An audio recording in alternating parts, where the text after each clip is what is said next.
To watch all of my exclusive content not featured here on my channel, log on to my website at imjustheretomake.com/films.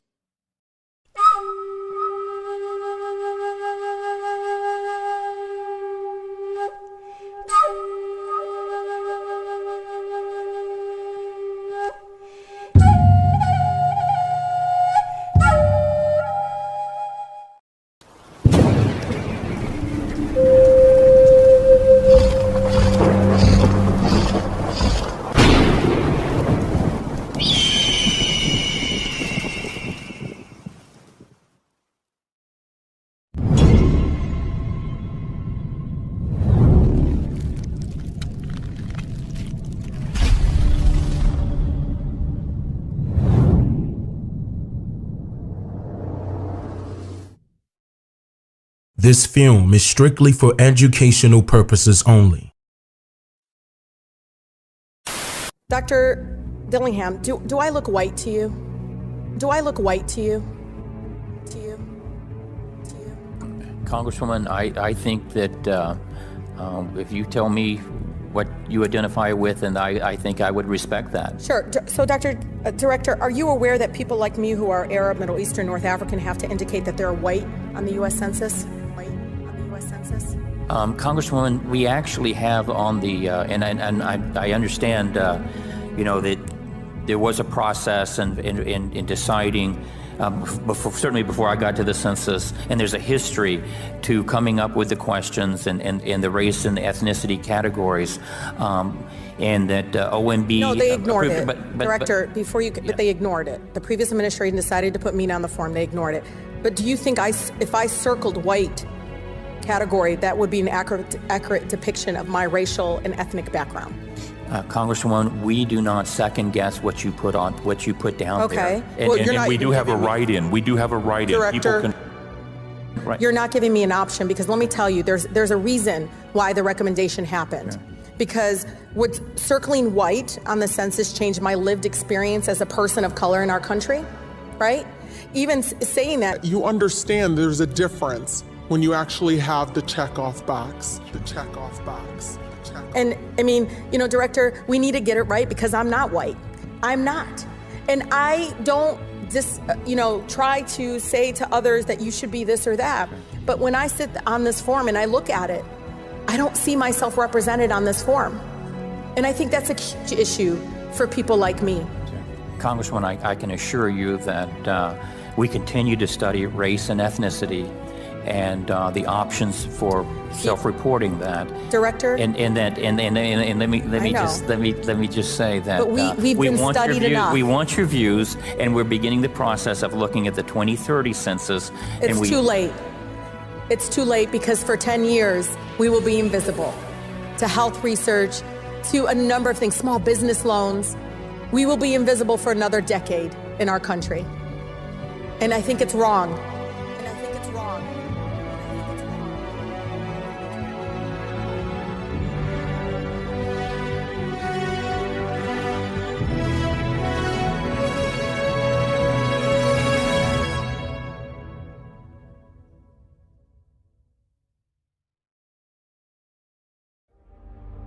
Throughout today's society of America, people are inadvertently undermining the importance of knowing what a census is and everything that comes along with it, due to their beliefs that it's just about counting the population. But a census serves a much deeper purpose from what is generally known to the public.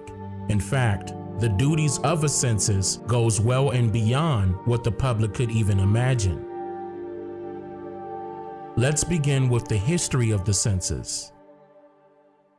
Starting with a book entitled Key to the Publications of the United States Census from 1790 to 1887, the American Statistical Association shared a statement that was made by a distinguished French statistician by the name of Monroe de Jones, who spoke on the history of the U.S. Census, stating that, quote, "The United States represents in its history a phenomenon which has no parallel.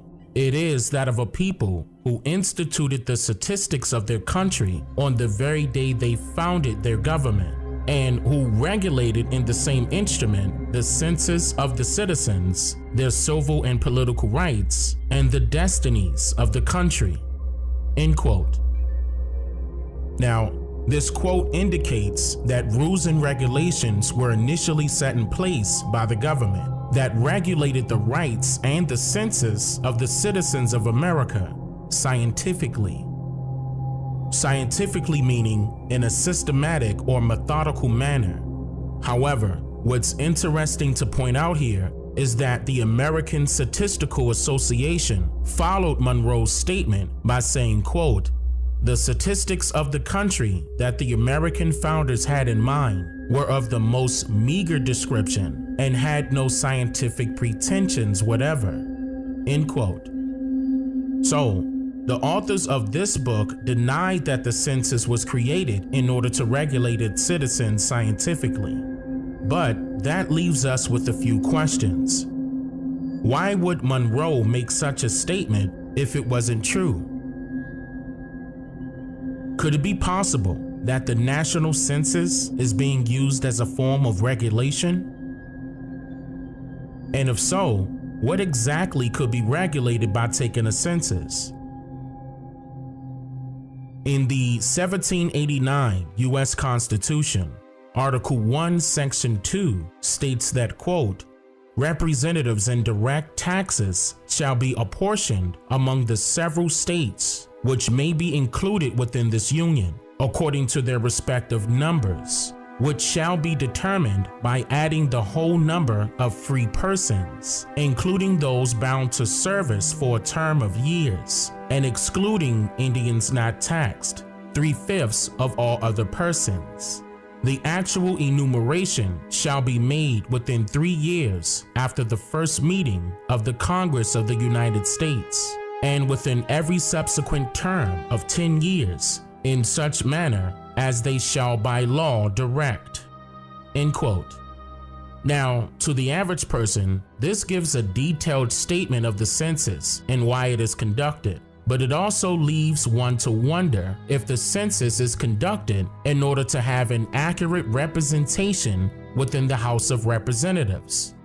Because within this same article and section of the Constitution, it goes on to state, quote, "The number of representatives shall not exceed 1 for every 30,000, but each state shall have at least 1 representative. And until such number shall be made, the state of New Hampshire shall be entitled to choose 3, Massachusetts 8, Rhode Island and Providence Plantations 1, Connecticut 5, New York 6, New Jersey 4, Pennsylvania 8, Delaware 1, Maryland 6, Virginia 10, North Carolina 5, South Carolina 5, and Georgia 3." End quote. And so if population totals were needed in order to choose representatives, why is it that Massachusetts, which is one of the smallest states compared with the other states listed here, have such a large number of representatives in 1789?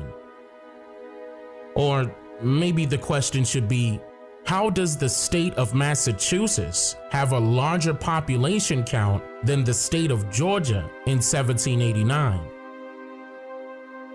It is common knowledge that the Census Bureau gathers statistical information, but what is not so commonly known is that the Bureau of the Census, which is the original name, is a section of the U.S. Department of Commerce. On July 1st, 1913, the U.S. Department of Commerce stated, quote, "Beginning with the second enumeration in 1800, the Secretary of State had general supervision until the establishment of the Department of Interior in 1849, when the Census Office was placed under that department to remain until it was transferred by the act approved February 14, 1903, to the Department of Commerce and Labor from and after July 1st, 1903. By order of the Secretary, July 1st, 1903, the name Bureau of the Census was adopted. So, what is the meaning behind the word census? According to the 1828 Webster's English Language Dictionary, the word census derives from the Latin word census, which is defined as a cense, and a cense is defined as a public rate or tax. Now, to rate something means to set a certain value on, to value at a certain price or degree of excellence. This is why you will find strangers ringing the doorbell of your homes in order to rate you, strictly for the purpose of taxation, and for many other reasons that I'm about to go over. It is also important to note that a tax is that which is imposed, a burden.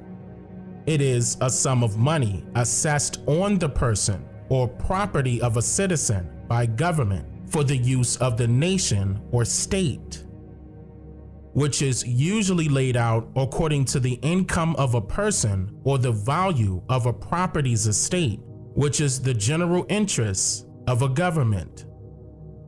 So now that we are cognizant of what the term census means, we can determine why the census is instrumental in the growth of this country on a civil and political level. Keep in mind that the U.S. Marshals that were chosen to initially conduct the national census were originally recognized as the oldest federal law enforcement agency in America, which was established in 1789. According to usmarshals.gov, on September 24, 1789, President George Washington appointed the first 13 U.S. Marshals, following the passage of the first Judiciary Act. The U.S. Marshals were required by Congress to conduct the census every 10 years, from 1790 to 1870. These U.S. Marshals were historically known for conducting death sentences for the federal government on those condemned by federal courts. And they also have authorization to carry firearms and make arrests without warrant, even if they believe that a person may have committed a crime, without evidence to actually prove their suspicions. According to 28 U.S. Code 566, it is the primary role and mission of the United States Marshal Service to provide for the security and to obey, execute, and enforce all orders of the United States District Courts, the United States Courts of Appeals, the Court of International Trade, and the United States Tax Court as provided by law. End quote. According to records of the U.S. Senate and the National Archives, on March 2, 1790, an act providing for the actual enumeration of the inhabitants of the United States was established, stating, quote, "Be it enacted by the Senate and the House of Representatives of the United States of America in Congress assembled, that the marshals of the several districts of the United States shall be, and they are hereby authorized and required to cause the number of the inhabitants within their respective districts to be taken, omitting in such enumeration Indians not taxed, and distinguishing free persons, including those bound to service for a term of years, from all others, distinguishing also the sexes and colors of free persons, and the free males of 16 years and upwards from those under that age." Just imagine the difficulty of performing such a task. It's as if the government sent informants or police officers into occupied neighborhoods to be nosy and ask the natives living there orchestrated personal questions. And depending on the type of neighborhood, this could be very dangerous for both the officers involved and the natives being questioned. It is important to note that the accuracy of information listed for the first census and subsequently for many censuses afterwards, this was a common problem, where the U.S. Marshals were not able to go into certain territories or districts. The difficulty faced by U.S. Marshals and the need to acquire more accurate information prompted the government to go about taking a census in a totally different manner. In 1880, the authorization of the enumeration was transferred from the Marshals to a body of officers known as the supervisors of the census. These supervisors were to train and employ U.S. citizens and to oversee these census takers in their respective districts. This was due to a law that was passed on March 3, 1879, known as the Census Act of 1879, that stated, quote, "The Secretary of Interior shall, on or before the first day of March, 1880, designate the number, whether one or more, of supervisors of census to be appointed within each state or territory, who shall be residents of the state or territory." This Census Act also says that if you choose not to participate, or if you are not available when the census takers arrive, they will then ask your neighbors for the requested information, and it will be lawfully entered as being true. Chapter 195, Section 8 states, quote, "And in case no person shall be found at the usual place of abode of such family or individual living out of a family competent to answer the inquiries made in compliance with the requirements of this act, then it shall be lawful for the enumerator to obtain the required information as nearly as may be practicable from the family or families or person or persons living nearest to such place of abode." End quote. It is also important to note the contradictions that were made when it came to census taking after this act became lawful, because originally Indians not taxed were not enumerated, but the superintendent of the census was now authorized to, quote, "employ special agents or other means to make an enumeration of all Indians not taxed." So, why is it so important to get an accurate total of all persons, regardless if they are taxed or not? An accurate enumeration is needed in order to assess the industrial and military strength of the country, to estimate the country's wealth, and to also rate individuals at a set of particular values.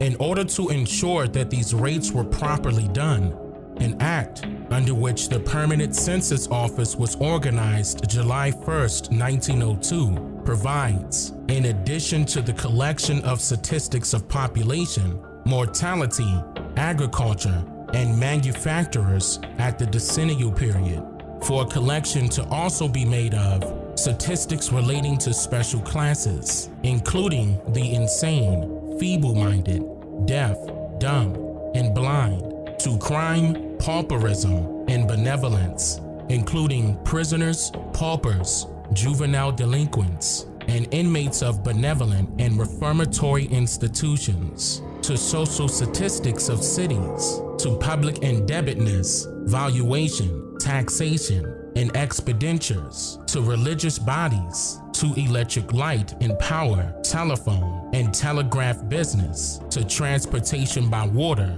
express business, and street railways, etc. This means that a country's wealth could be predicted years in advance based on this type of knowledge, knowing that a person must take care of his or herself along with their families, from starting a career or getting a job to needing certain utilities and products for the household. The Census Bureau information could give other companies doing business with or within the U.S. a major advantage by surveying the statistical information gathered and by suggesting the best locations for businesses and products based on age, sex, and ethnicity of population in certain locations. In the Department of Commerce's Circular of Information concerning census publications from 1790 to 1916, which was published January 1st, 1917, it talks about the usefulness of census statistics to scientists, economists, manufacturers, dealers, bankers, and business and professional men, stating, quote, "The information of this character is of decided value to manufacturers of and dealers in many lines of commodities, and especially to those interested in public utility enterprises. The occupation statistics in particular can be utilized to advantage in deciding upon the most favorable location for a new plant or industry.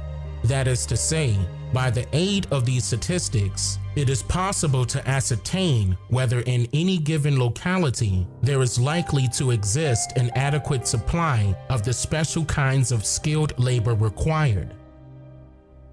Then it goes on to state that the contractor and builder can make good use of the population figures, since they indicate quite definitely the number and character of new buildings which, under normal conditions, would be required to house the inhabitants of his city. This information is shown by the increase in population of the city as a whole and of each of its wards, as compared with the number of new houses built, the increase in the Negro population as compared with the new number of houses designed especially for their accommodation, the increase in the foreign element as compared with the number of new houses built for their use, etc. And soon after that, it also states, quote, "The industrial statistics taken in connection with those of population, including occupations, are of particular use to the banker, who may have depositors in certain elements of the population, or who may loan money for the development of certain lines of industry.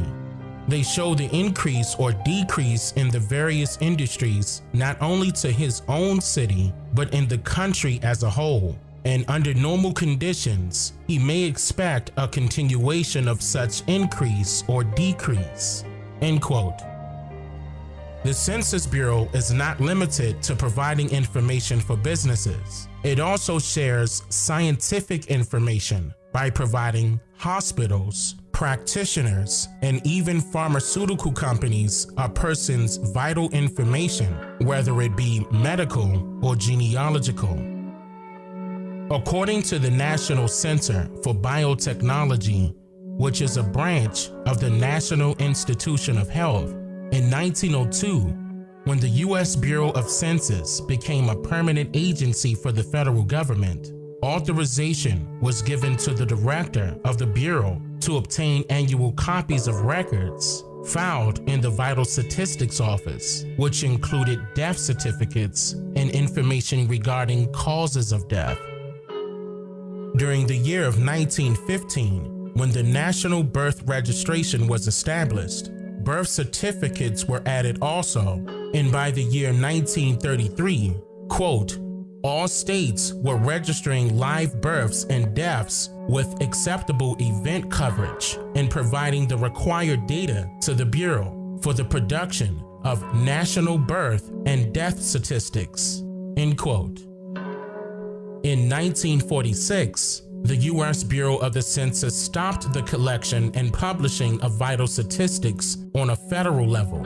This task was then transferred from the U.S. Bureau of the Census to the Federal Security Administration, and then to the National Office of Vital Statistics.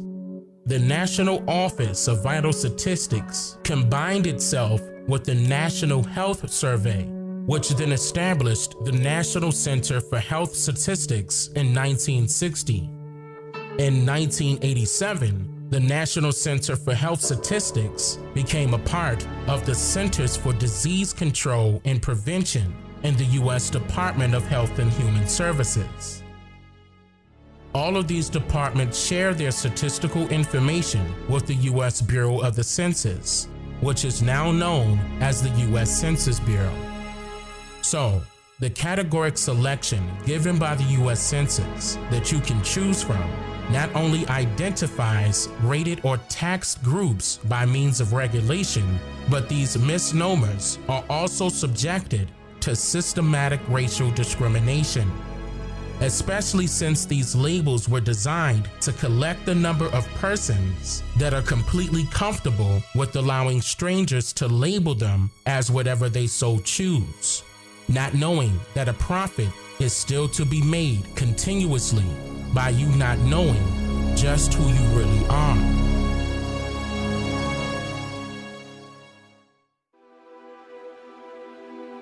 Throughout today's society of America, millions of so-called blacks or African Americans are settling for a complex description of their historical ethnicity based solely on the fictitious thoughts of particular strangers who were assigned with the responsibility of documenting a person's classification of race by the color of their skin in which they see, or their best personal opinion of what an individual should be generally racially classified as.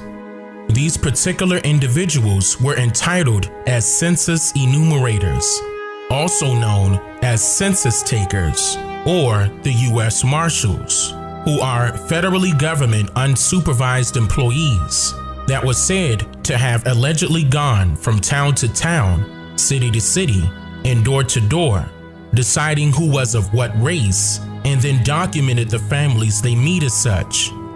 The Marshals, or the census enumerators, had and still has a mammoth amount of influence on genealogy records. In fact, what they informally documented on a sheet of paper was literally based on their individual opinions, and then later deemed as official records that were sacrosanct, leading to hundreds of years of whatever the census takers' ideas of race were officially credited as historical facts of information. So, in simpler terms, these census takers were provided strict instructions by the government to record the ethnic category of various family members based on their perception of the family when they visited. So if you are attempting to find and interpret data about your family's history, these results can be confusing, especially if in one census your family has been recorded under the category all other free persons or slaves, and then free persons of color, then mulatto, and even black. During the earlier years of census taking, there were no categories for Indian at all, while in later census records, Indians were recorded all in one categoric group known as Free People of Color. Most census of today are mysteriously skipping the classification of race altogether, meaning that this particular portion of a birth certificate, for example, is purposely left blank, but only for people ranging from light to dark brown skin complexions. In part 1 of this segment, I shared congressional records uncommonly known by the public that details the truth about census records and why the choice of your family's classification of race was solely up to the individual census taker of that particular area and not your family members. The complexity of census records is in fact outrageously discombobulating, but still very utilitarian for research purposes and enthralling nonetheless. During the early half of the year 1790, Congress assigned full responsibility of census taking to the Marshals of the U.S. judicial districts under an act that governed census taking through the years 1790 to 1840. It was then called the 1790 Census Act, having been signed by then President George Washington, Vice President John Adams, and the Speaker of the House, Frederick Muhlenberg, on March 1st, 1790. During this time period, there were many open political debates about who should be counted, and they also struggled with the idea of allowing indentured servants to be counted equally as the same as free whites. there was an economic structure already in place to this entire governmental construct that was not limited to taxation only, which sparked the debate with Northerners wanting slaves or indentured servants to be counted as equivalent of free whites, as the Southerners did not. Eventually, there was a compromise established, and August 2nd, 1790 marked the date of the official Census Day. According to the Census Bureau, the 1790 law required that, quote, every household be visited, that completed census schedules be posted in 2 of the most public places within each jurisdiction, there to remain for the inspection of all concerned, and that the aggregate amount of each description of persons for every district be transmitted to the president. Census enumerators were required to record a total of 6 inquiries in the 1790 census, calling for the names of the heads of each household and the number of persons in each household of the following descriptions: free white males 16 years and older, free white males under 16 years old, free white females, all other free, and slaves. The Marshals, or census enumerators, were instructed to identify free white males by age brackets. It was noted that this tactic was designed to determine the country's industrial and military capabilities, and whoever refused to answer the enumerators' questions, were assessed a hefty fine of $25 at that time. Under the general direction of the Secretary of State, Thomas Jefferson, the Marshals took the census in the original 13 states, plus the districts of Kentucky, Maine, Vermont, and Tennessee. Both George Washington and Thomas Jefferson expressed skepticism over the final count, expecting a number that exceeded the 3.9 million inhabitants counted during the close of the 1790 census. So I must ask, what number did George Washington and Thomas Jefferson expect to see at the end of taking the 1790 census? Leave your comments down below and tell me what you think. And what is also important to note here is that there were various census instructions given to the census takers concerning Indians during the early 1790s and even throughout the 1800s that I want to go over with you. Starting in the 1790s, census takers were notified of instructional specifications stating, quote, omitting Indians not taxed, distinguishing free persons, including those bound to service, from all others. During the year 1800, these instructions were slightly adjusted, stating that Indians living off of reservations and not wild should be recorded in the all other free persons column of the census form.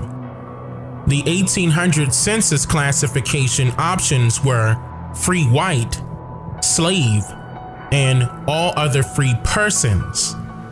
So we can easily determine that they have added the word persons to the already established category, all other free, which was used in the 1790 census 10 years prior.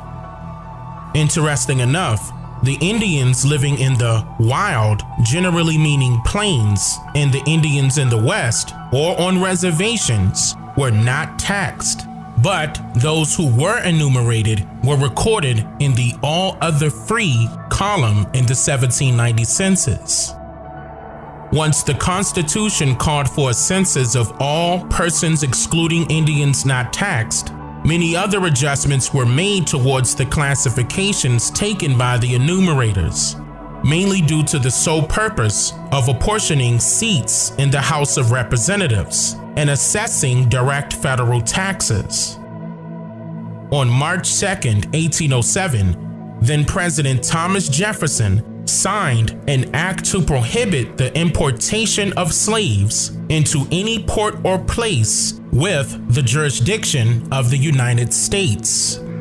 this act deemed it unlawful to, quote, import or bring into the United States or the territories thereof from any foreign kingdom, place, or country any Negro, mulatto, or person of color with intent to hold, sell, or dispose of such Negro, mulatto, or person of color as a slave, or to be held to service or labor, end quote.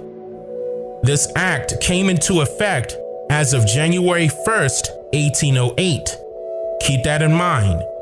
These familiar terms that I just mentioned, like Negro, mulatto, and person of color, were not used as the official classifications of race on the census during this time period of 1808. In fact, just 2 years later, in 1810, there were very few adjustments made to this third census, making Indians living off of reservations now recorded in the All Others column of the census form. This time around, the options were free white, slave, and all other, in replacement for the 1790 and 1800 census option that read all other free and all other free persons. Soon after that, the War of 1812 made American history. It was a war declared by then President James Madison because of the discovery of Great Britain supporting many Indians with rebelling against white settlers squatting in America. This war between the United States and Great Britain lasted until the year 1815, and then 5 years later, the 1820 census made some critical adjustments to the classifications of race on their forms. This time, the Indians that were living off of reservations were recorded in the free colored persons category. Note that this is the very first time ever in history where the census utilizes the term colored. And other options included on the form were free whites, slaves, and then all others, except Indians not taxed. So, generally speaking, the phrase Indians not taxed is referring to the Indians living on reservations under the aid and care of government agencies or roaming individuals or in bands over settled tracts of the country. But need I remind you that according to the 1828 Webster's English Language Dictionary, which was 8 years after this census, the noun American is defined as a native of America, originally applied to the Aboriginals or copper-colored races, found here by the Europeans, but now applied to the descendants of Europeans born in America. Then, the very next year, on March 4th, 1829, Andrew Jackson began his presidency in the White House. Then on February 22nd, 1830, Senator Hugh White proposed a bill from the Committee on Indian Affairs called the Indian Removal Act. According to the Library of Congress, the Indian Removal Act was signed into law by then President Andrew Jackson on May 28, 1830, authorizing the president to grant unsettled lands west of the Mississippi River in exchange for Indian lands within existing state borders. A few tribes were said to have left peacefully, but millions resisted the relocation policy and stayed put throughout the southern lands of America. By the 1850 census, 20 years later, another change took place, whereas the categories for race were now white, black, and mulatto. What is very important to note is that if a person looked light or mid to dark brown skin in complexion and was an Indian, the census takers recorded them as M for mulatto. According to the 1828 Webster's English Language Dictionary, mulatto is defined as, quote, a person that is the offspring of a negress by a white man or of a white woman by a Negro, end quote. According to the 8th edition of the Collins Spanish Language Dictionary, the term negress is defined as an offensive word describing a woman or girl of color, or negra, or negra, or negra. I think most people think the census is about counting, and that's what I thought. It's really an exercise in counting before I started to do research. And I started to look back since 1790 of how we counted Americans along racial and ethnic lines. And back then it was color. And there was a controversy then, who should be counted? And should slaves who are black be counted the same as free whites? And because there's money involved and taxation involved, there was a big debate. The Northerners wanted slaves to be counted as the equivalent of free whites, and the Southerners didn't, and they agreed on a compromise that black slaves would be counted as 3/5 of a white person. So in that sense, the census not only cemented the color line, but reinforced how we thought of race, racial inequalities. And these categories have constantly changed, which is really fascinating. I was saying backstage that in 1850, we had a category mulatto to try to capture the amount of racial mixing. In 1850, we had a category mulatto to try to capture the amount of racial mixing. But how can you capture racial mixing in 1850 when blood testing was invented during the early 1930s? Between blacks and whites. In 1890, I believe, they added octoroon and quadroon to try to get at precise racial mixtures between blacks and whites. And then in 1930, because there was so much racial mixing, they actually dropped that altogether and just used black for anyone with any trace of black ancestry. And hence this idea of the one-drop rule. So why is it a one-drop rule instead of being an actual proven fact? Which has stayed so pervasive in the minds of Americans of who is black. And so as a result of all these practices, I think Americans have become very attuned to identifying blackness and constraining that racial category.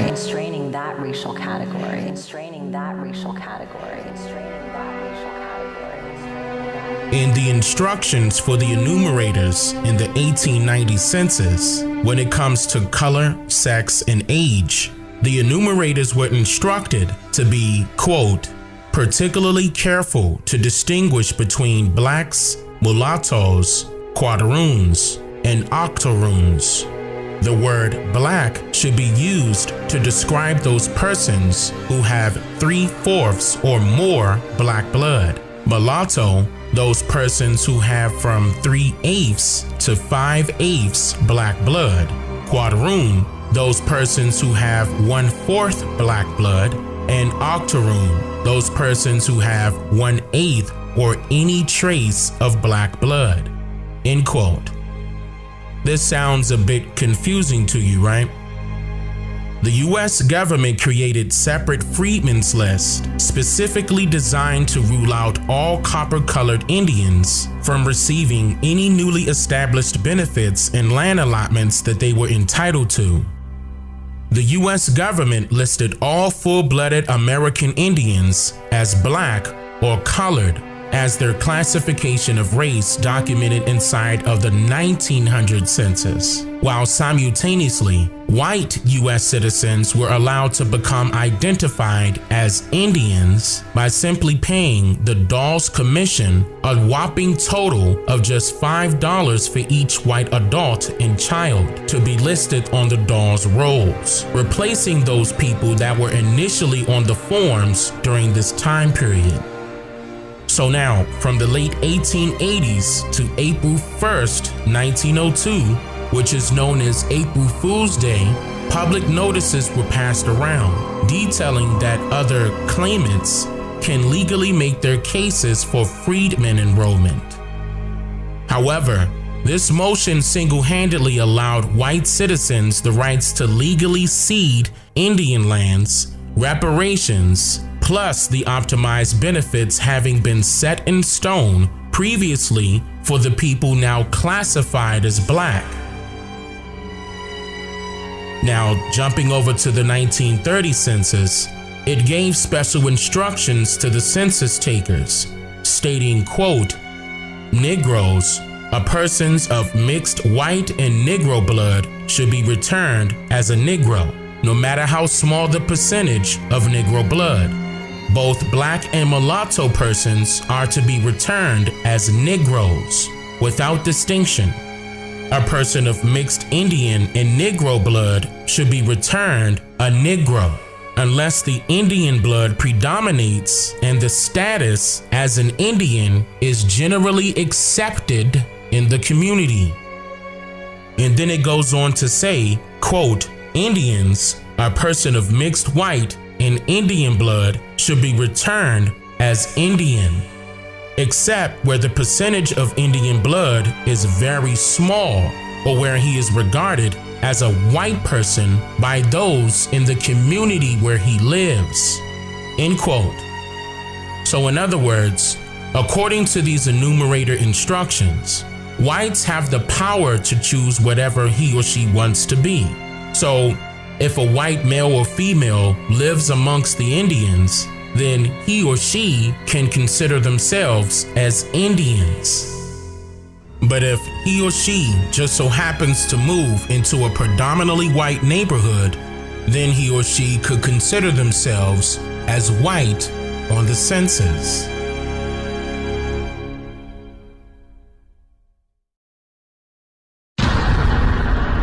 I'm just here to make you think.